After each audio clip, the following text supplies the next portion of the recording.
Mes amis, bien le bonjour. On va aujourd'hui parler d'un des accidents les plus mystérieux de l'aviation civile. J'ai parlé du vol British Airways 38. Nous sommes en janvier 2008 et il s'agira d'un Boeing 777 qui reliait Pékin, en Chine, à Londres, Heathrow, au Royaume-Uni. Que s'est-il passé avec cet accident? C'est quelque chose qui a fait couler beaucoup d'encre. En tout cas, on a un appareil qui décolle de Pékin avec 152 personnes à son bord. Et puis, il va partir suivant une route de grand cercle qui va l'amener au-dessus de la Mongolie, puis au-dessus de la Sibérie pendant un long moment. La plus grande partie de son voyage va se passer au-dessus de la Russie. En ces temps-là, les avions britanniques en tout cas, pouvaient survoler la Russie. Alors, ils avaient déposé un plan de vol pour 9600 mètres d'altitude, mais on leur a donné 10 600 mètres, un peu plus haut, niveau 350 comme on dirait. Et puis, ils sont montés à ce niveau-là. Je parle d'altitude en mètres très exceptionnellement, parce que quand on survole la Russie, les altitudes sont exprimées en mètres. Dans le reste du monde, la plus grande partie du reste du monde, c'est exprimé en pieds. Donc, je disais qu'il fait son vol le plus normalement du monde, c'est presque 11 heures de vol, 10 heures et demie. Il arrive au nord de l'Europe, sur les pays baltes, et puis il commence doucement à aller vers le Royaume-Uni. Il est autorisé à faire sa descente, puis son approche, et en fait, tout semble normal. Il n'y a pas d'alerte, il n'y a pas d'alarme, il n'y a rien de spécial, jusqu'aux dernières secondes du vol. À un moment donné, ils sont sur l'axe d'approche, il fait jour, c'est le matin, il fait jour, et puis la météo est tout à fait correcte pour un mois de janvier. Et le commandant de bord va donner cet atterrissage au copilote. Donc c'est le copilote qui va faire l'atterrissage. Alors celui-ci, vers les 800 pieds, il met ses mains sur les commandes de vol, sur le manche, désactive pas encore le pilote automatique, mais voilà, il est là à sentir un petit peu le comportement de l'avion qui semble nominal, qui semble normal jusqu'à ce stade. Et là, soudainement, quelque chose de très particulier va se passer. Les moteurs commencent à perdre leur puissance. D'abord, le moteur droit, le numéro 2, qui passe doucement jusqu'au ralenti. Et puis après, et là, ce que va voir le copilote, déjà, il va remarquer un truc. Il va remarquer que les manettes des deux réacteurs sont splittées, sont séparées. Normalement, elles avancent ensemble, elles reculent ensemble. Mais là, il voit qu'il y a un réacteur qui est plus avancé que l'autre. Il se fait la remarque, et l'instant d'après, le deuxième réacteur, le numéro 1 cette fois-ci, commence lui aussi à perdre de la puissance, à ralentir. Alors, vous imaginez la situation. On a un avion qui a toutes les traînées sorties. Ça signifie qu'il a les volets sortis, train d'atterrissage sorti, et il doit garder, donc, il a besoin d'une certaine poussée des réacteurs pour rester dans son plan de descente. Et là, soudainement, il en a de moins en moins. Que fait le pilote automatique? Pour garder le plan de descente, deux ordres vont être commandés. Le premier, c'est commencer à cabrer l'avion, c'est augmenter le cabrage de l'avion. Le problème, c'est que quand tu cabres un avion encore plus, il va se passer quoi? Il y aura la résistance à l'avancement qui va augmenter encore. Et il faudra plus de puissance. Dans ce cas-là, ce que fait le système d'automanette, il va pousser la puissance vers l'avant, mais en fait, il n'a rien du tout. À un moment donné, le copilote dit « j'ai pas de puissance, j'ai pas de puissance ». Ils sont trois en réalité dans le cockpit. Il y a le commandant de bord, il y a deux copilotes en fait. Vu la longueur du vol, il y avait deux copilotes. Et en fait, très rapidement, les trois hommes mettent une fraction de seconde pour réaliser que les moteurs sont au ralenti. Alors, il n'y a pas d'alarme associée, ça signifie qu'ils ne sont pas éteints, il n'y a pas de panne, il n'y a pas de sirène, il n'y a rien. C'est juste les réacteurs qui semblent rester obstinément au ralenti.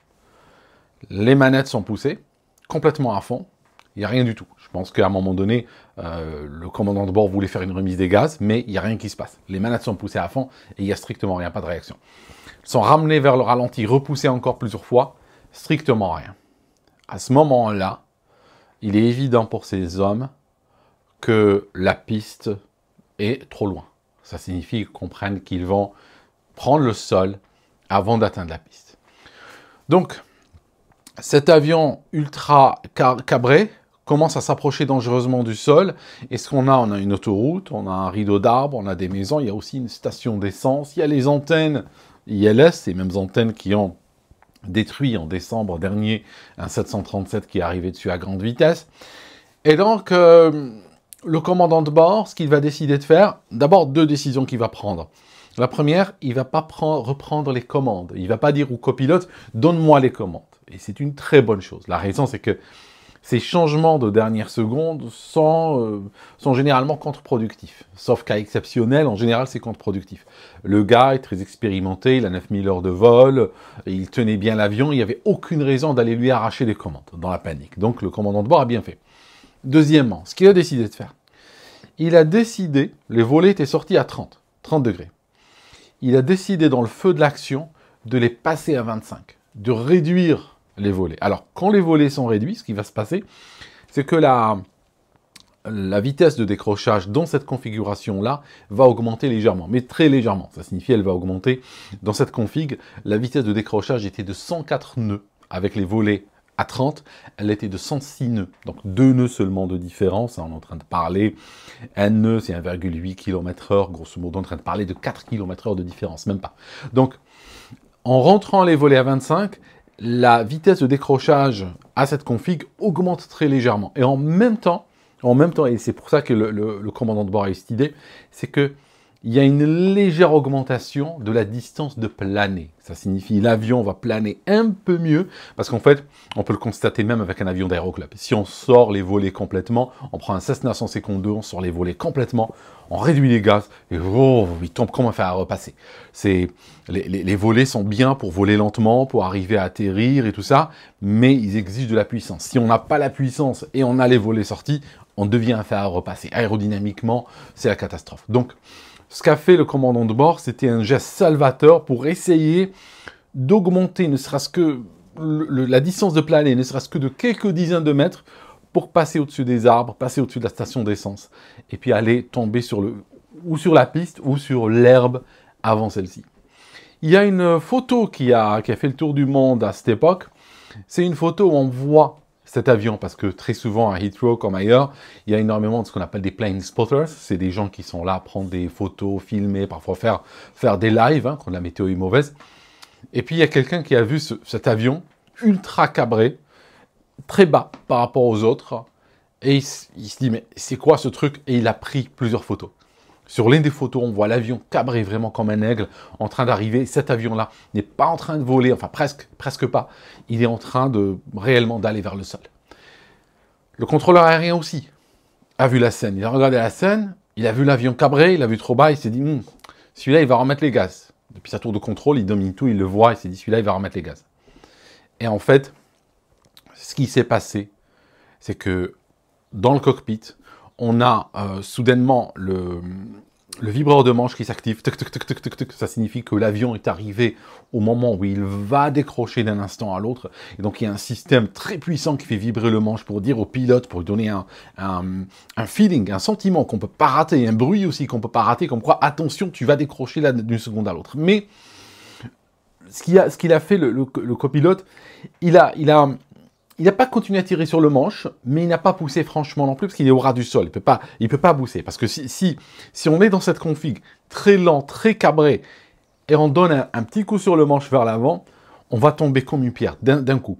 Donc ce qu'il a fait, il a volé au niveau du vibreur de manche. Ça signifie, il n'en a pas rajouté pour ne pas faire décrocher franchement l'avion, mais il n'a pas non plus poussé vers l'avant. Donc il a commencé à voler à l'incidence de CZ max, littéralement. À cette incidence-là, où la portance est maximisée à une vitesse donnée. Donc ça a vibré comme ça, et il a continué à partir, n'est-ce pas, il a continué à partir vers le sol.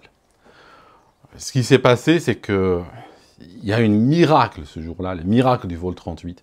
C'est qu'ils sont passés au-dessus des obstacles qu'ils cherchaient à éviter, donc les arbres, la station d'essence, les maisons, la route, tout ça, et ils ont tapé brutalement sur l'herbe.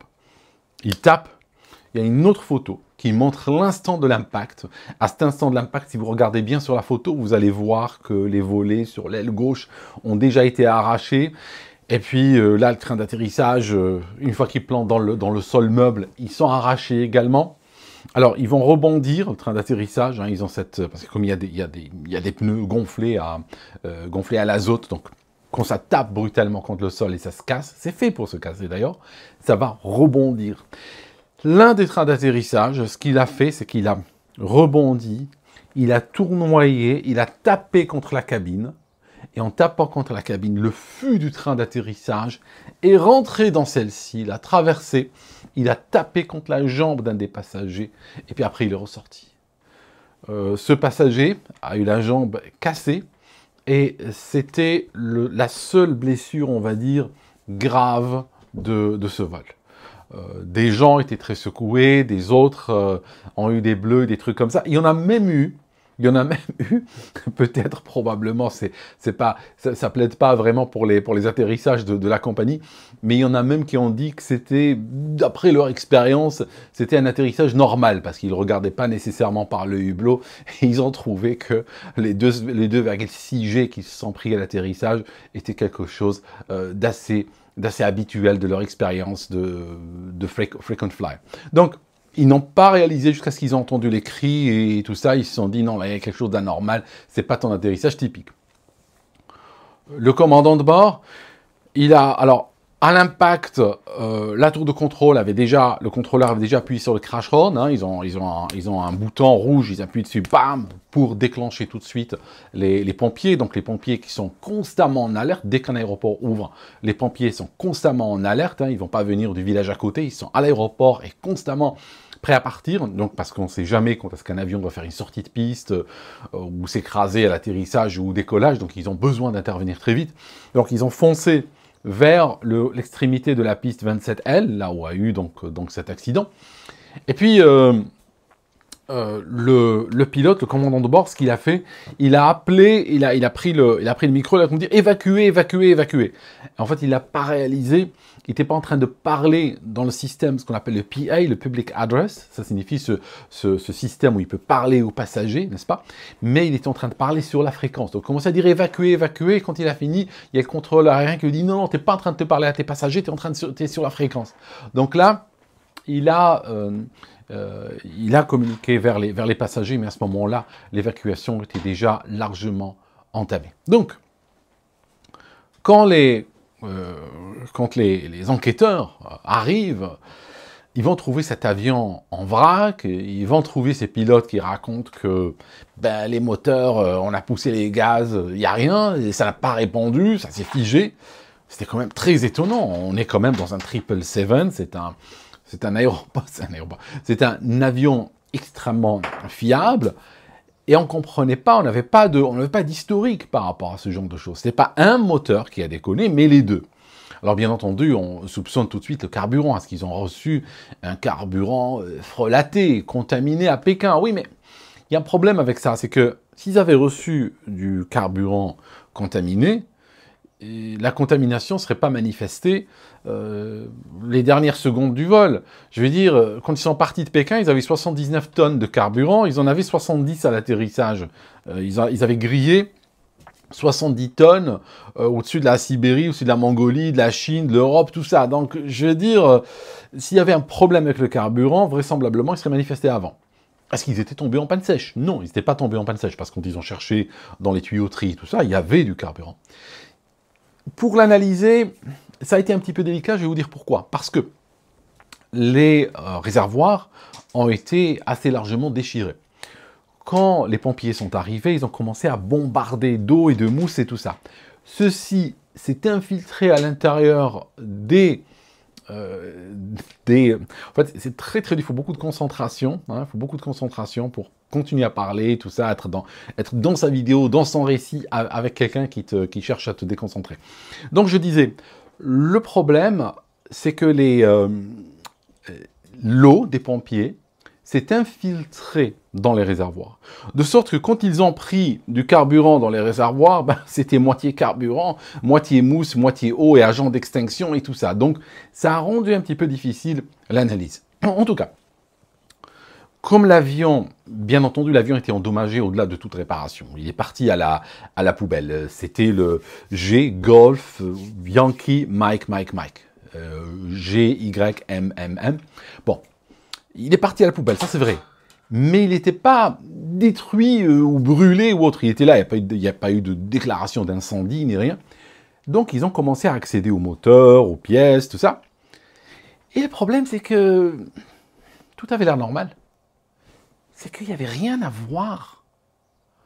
Les moteurs avaient l'air OK, il n'y avait aucun dégât qui semblait être survenu avant l'incident. Oui, il y avait de la terre, des trucs tordus, cassés, mais ça c'était consistant avec l'impact, mais il n'y avait rien d'autre. Peut-être un petit détail. Les pompes haute pression de carburant. Il y a des pompes basse haute pression, comme très souvent dans les circuits, qui soient carburant, hydraulique, tout ça. Ils ont trouvé qu'il y a des pompes à engrenage qui avaient des petites érosions qui étaient consistantes avec une cavitation. La cavitation, si vous voulez, c'est toujours un problème quand on doit emmener un liquide d'un endroit à l'autre et le pousser avec des pompes. Et même problème survient dans les barrages, par exemple. Là, dans les barrages, c'est pas le barrage qui transfère le liquide, c'est plutôt le liquide qui transfère le barrage, j'ai envie de dire, dans le sens où, dans le barrage, on fait quoi? On ouvre des passages, et dans ces passages-là, il y a de grandes roues, elles sont énormes, hein. Dans l'une de ces aubes, un humain peut rentrer. Je les ai vues de près, c'est assez grand. Et en fait, le problème, c'est que là, on a de l'eau qui passe. C'est un peu la même situation qu'avec une pompe haute pression dans un avion. C'est qu'on peut avoir des phénomènes de cavitation. Ça signifie des bulles d'air, des bulles de vapeur de liquide qui vont se former dans le liquide. Et ça crée une situation, ça crée une abrasion accélérée de tout ce qu'elle touche. Ces bulles-là sont très énergisées, c'est pratiquement comme si c'était des grains de sable à l'intérieur du liquide. Donc c'est des bulles qui vont exploser, qui vont les gratter contre le métal, et elles peuvent l'abraser, elles peuvent le détruire en relativement peu de temps. C'est un des grands cauchemars des barrages, par exemple. Donc, ils ont trouvé qu'il y avait de la cavitation dans les pompes de chaque côté. Mais quoi encore? Qu'est-ce qui a bloqué? Ils n'ont pas trouvé ce qui a bloqué. Alors, il y a une chose qui, des fois, bloque et disparaît. Le temps qu'on vienne enquêter, c'est parti. C'est ce qu'on appelle la glace. Donc, il restait que ça, en fait. Il restait que cette hypothèse, c'est que de la glace a pu se former et bloquer, donc, l'arrivée de carburant vers les moteurs. Il fallait le démontrer. C'était pas simple. Donc, ce qu'ils ont fait, la AAIB, c'est le NTSB britannique, si tu veux. Ils ont installé dans un hangar, ils ont installé un banc d'essai, un banc de test. En fait, ce qu'ils ont fait, ils ont fabriqué une maquette du système, du circuit de carburant du Boeing 777. D'ailleurs, les pièces qu'ils ont utilisées étaient des pièces authentiques de 777. La raison, c'est qu'ils les ont cannibalisées sur le GYMMM qui s'était ramassé. Donc, ils ont pris ces pièces-là, ils ont pris des pièces, des tubes, des pompes, tout ça, et ils ont fabriqué un banc d'essai, et puis ils ont installé des thermomètres, des sondes et tout, puis ils ont commencé à faire des tests. Donc, ce qu'ils voulaient faire, c'était démontrer, c'était voir ce qui a pu se passer. Alors, après des semaines et des mois de tests, ils ont pu prouver que dans certaines circonstances, alors quand je dis certaines circonstances, c'est un micro certaine que je suis en train de mettre en place ici. Dans quel sens? L'avion, il a fait un vol finalement normal. Il a fait un vol comme des millions de vols ont été faits par des 777. Il a décollé d'un pays, il a volé pendant 9 heures, et puis après il s'est mis en descente, il a atterri. Je veux dire, il n'a rien fait de spécial. Mais ce vol-là, il y avait peut-être quelques éléments un peu spéciaux. Ça signifie qu'ils ont constaté que, par exemple, durant le vol, le fuel flow, la consommation, était plus faible que typique. Hein. Typiquement, hein, ils ont analysé en réalité, ils ont fait du big data. Ils ont fait du big data, ils ont téléchargé les données de 174 000 vols de 777 et ils ont analysé. Ils ont comparé tout, ils ont comparé la consommation, l'altitude, la température, plein de paramètres avec les paramètres de ce vol-là. Et ils ont constaté qu'il y avait 2-3 choses qui n'étaient pas typiques pour ce vol du British Airways 38. Qu'est-ce qui n'était pas typique? Le fuel flow était très faible par rapport à d'autres vols. Ça signifie d'habitude, les 777 consomment plus, celui-là consommait moins. Pourquoi? Beaucoup de raisons. L'une d'elles, par exemple, il n'était pas très chargé. Il avait 152 personnes à son bord, il peut transporter beaucoup plus, il n'avait probablement pas de fret, ou ils ont oublié les bagages à Pékin ou autre, donc il consommait beaucoup moins. Autre chose. Il faisait extrêmement froid au-dessus de la Sibérie. Très très froid par rapport à d'habitude. Par exemple, d'habitude, on avait des températures de l'ordre de moins 50. Là, on avait une température de moins 74 degrés. Donc, c'était extrêmement froid. Deuxièmement, il y a eu un peu de turbulence lors de l'approche, ce qui a fait que l'approche avait une consommation légèrement plus élevée que la consommation typique d'un Boeing 777. En fait, juste quelques éléments qui étaient statistiquement, on va dire, un peu à l'écart de la grosse moyenne, de la foule des vols. Mais c'est rien de spécial. Je veux dire, on a quand même le droit de prendre un 777, mettre moins de passagers dedans, mettre même pas de passagers. Il y a bien des 777 qui partent en repositionnement, il y a personne dedans. Enfin, il y a le commandant de bord et le copilote, c'est tout. Et je veux dire, ça arrive qu'ils partent à vide. Ça arrive que des fois il fasse plus froid que d'habitude. Ça arrive qu'il y a des fois des turbulences à l'atterrissage. Mais pourquoi ce vol-là? Alors bon, ils ont découvert en tout cas qu'une contamination extrêmement faible par de l'eau dans du carburant. Il y a toujours de l'eau dans le carburant. Toujours un tout petit peu. C'est en partie par million que ça se compte, mais il y en a toujours. Eh bien, dans certains cas, dans certains scénarios comme celui de ce vol, le scénario très spécifique de ce vol-là, eh bien, ce qui peut se passer, c'est qu'on peut avoir des morceaux de glace, des cristaux de glace qui se forment sur ce qu'on appelle l'échangeur. Il y a dans ce 777, ce modèle-là, il y avait des moteurs Rolls-Royce Trent 800, et ils ont, comme les autres d'ailleurs, pas seulement les Trent, mais pratiquement tous ils ont ça, ce qu'on appelle un échangeur huile-carburant. Je te fais un petit dessin juste pour que tu vois de quoi on parle. Attends, le stylo là, ouais, l'autre c'est le chat qui l'a pris. Alors, ce que je dis, c'est que on a un problème dans les avions et on le résout d'une manière très élégante. Premier problème, c'est que l'huile de lubrification des réacteurs a tendance à chauffer, forcément. Un réacteur, c'est chaud, les turbines, c'est chaud. Et d'ailleurs, pas que les turbines, les compresseurs, c'est chaud aussi. Hein. Il ne faut pas croire que... Parce que des fois, quand on voit les dessins des réacteurs, on voit les turbines qui sont montrées rouge chaud, puis on voit les réacteurs qui sont montrés en bleu. Non, non, non. On voit les compresseurs qui sont montrés en bleu, genre de l'air froid. Ce n'est pas vrai. L'air des compresseurs est chaud aussi. Parce que quand on compresse de l'air, il fait quoi? Rappelle-toi, quand tu gonfles un pneu de vélo, il fait quoi? Elle fait quoi la pompe? Elle devient brûlante. T'as pas d'essence, t'as pas de carburant, t'as pas d'éclateur, t'as rien. C'est juste de l'air que tu es en train de compresser, il chauffe. Voilà. Si tu prends, j'avais vu un chiffre une fois assez impressionnant, je sais plus quel réacteur c'était, mais entre l'air dehors et le premier étage de compresseur, ça signifie entre l'air dehors et le premier étage, juste la soufflante que tu vois depuis dehors, il y avait un delta de température, un delta T de 80 degrés. Okay, ça signifie l'air qui rentre par exemple à 20 degrés, il est déjà à 100 degrés derrière la première soufflante, tu vois, parce que ça compresse méchant. Et après, à chaque étage, ça va augmenter, donc quand il arrive à l'entrée des turbines, il est déjà à plusieurs centaines de degrés, tu vois, donc il n'est pas vraiment froid. Tout ça, ce que je cherche à dire, c'est que ça réchauffe l'huile. L'huile de lubrification des réacteurs est chaude. Il va falloir la refroidir. Alors, on a autre chose. On a du carburant. Le carburant est extrêmement froid. Il y a du moins 20, moins 25 degrés en vol. Il faut le réchauffer avant de l'envoyer dans les réacteurs. Donc, qu'est-ce qu'on fait? Eh ben, on fait un échange de chaleur entre l'huile et l'essence. Donc, on fabrique ce qu'on appelle un échangeur. Alors, l'échangeur ressemble à ceci. On a une sorte de grosse bouteille, si tu veux, depuis dehors. Ça ressemble à ça. Hein. On a un machin comme ça.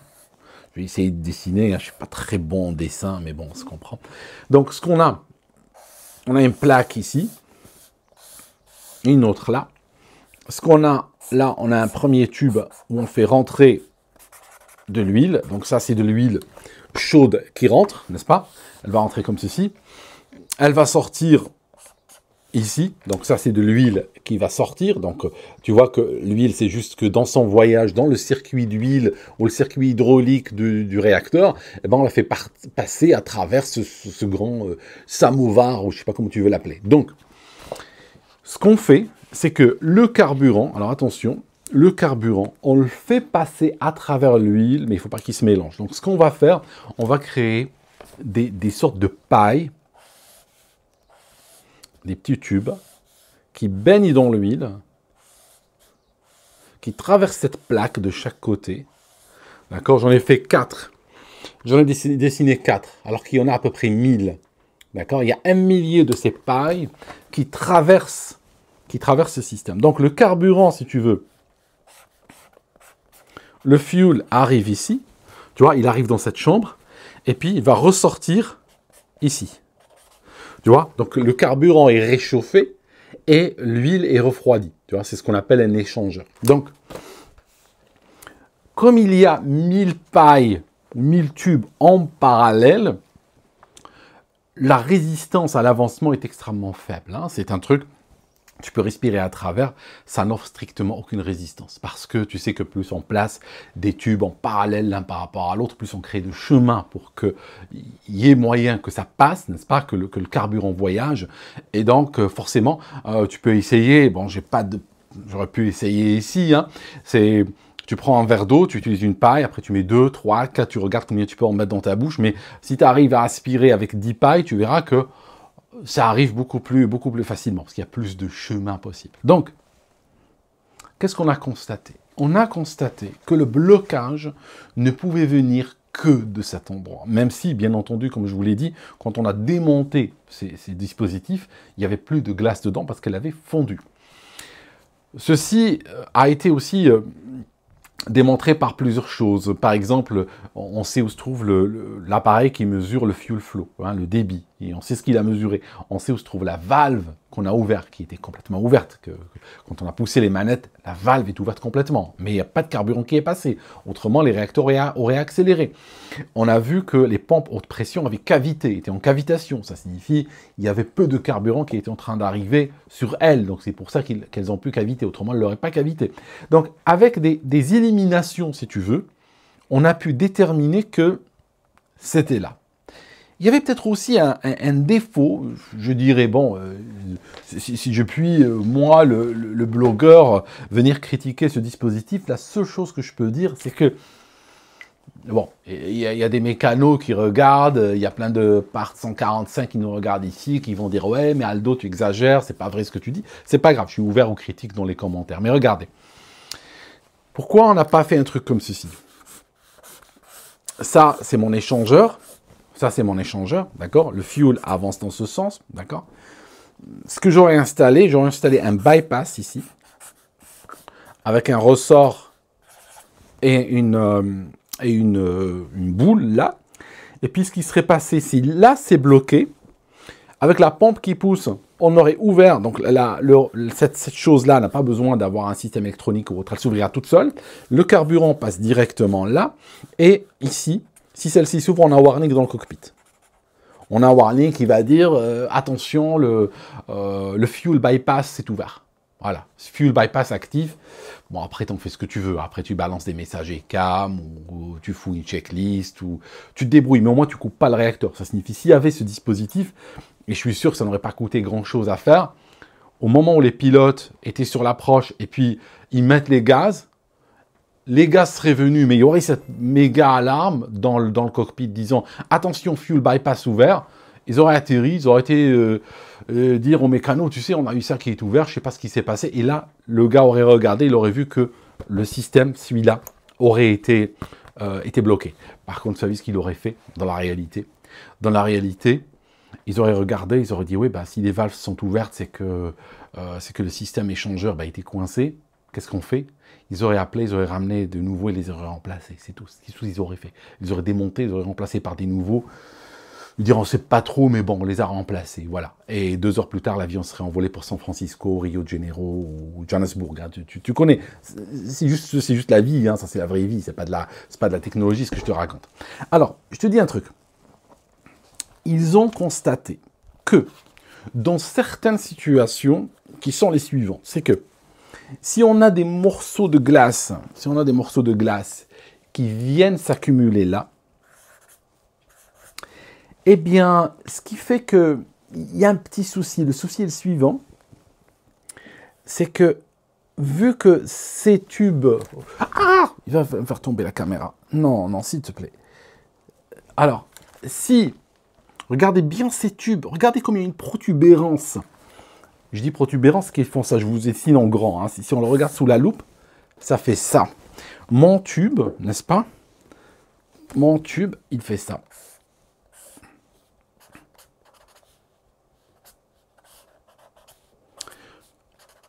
Mon tube, il protubère, hein, si je puis dire, il protubère de 4 mm au-dessus de cette plaque. D'accord? Parce que les tubes traversent cette plaque, n'est-ce pas? Et au lieu de s'arrêter net avec celle-ci, eh bien, ils dépassent de 4 mm. Le problème, c'est que la plaque est très chaude normalement, parce que la plaque est au contact de l'huile, sauf que, comme la glace vient là, n'est-ce pas, au-dessus du tube, elle n'est pas au contact. Elle est à 4 mm de la plaque, donc ça lui crée une protection thermique quelque part. Ça crée une isolation thermique. Ça signifie, au lieu que cette glace qui a tendance à obstruer les tubes vienne au contact de la plaque, eh ben, elles ne peuvent pas toucher celle-ci, elles sont à 4 mm.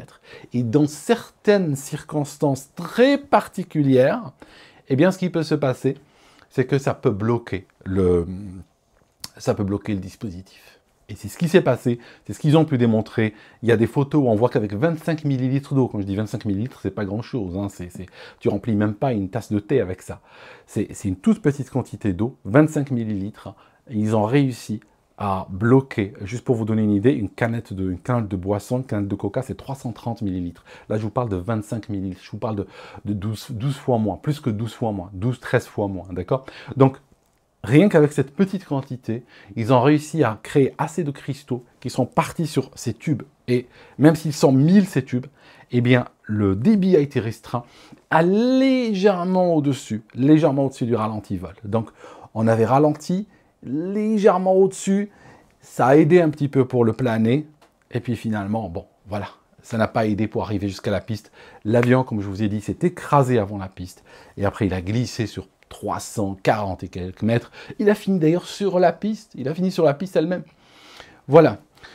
Les pilotes ont eu un mauvais moment, hein. Surtout le commandant de bord. Il a été un petit peu critiqué par les tabloïds britanniques. Par la suite, il a quitté British Airways. Il est revenu à British Airways. Il a écrit un livre pour raconter son expérience. Que c'est quelqu'un avec beaucoup de très expérimenté, je ne me rappelle plus le chiffre, je crois qu'il avait 12, 13, 14 000 heures de vol, hein, quelqu'un de très expérimenté. Et finalement, ces 30 secondes ont été définissants dans sa carrière. En tout cas, plus tard, il est revenu chez British Airways. Et je pense qu'il vole pour eux jusqu'à aujourd'hui. En tout cas, mes amis, merci d'avoir regardé cette vidéo jusqu'ici. Et je remercie encore ceux qui soutiennent ce canal et lui permettent d'exister sur Patreon. À très bientôt.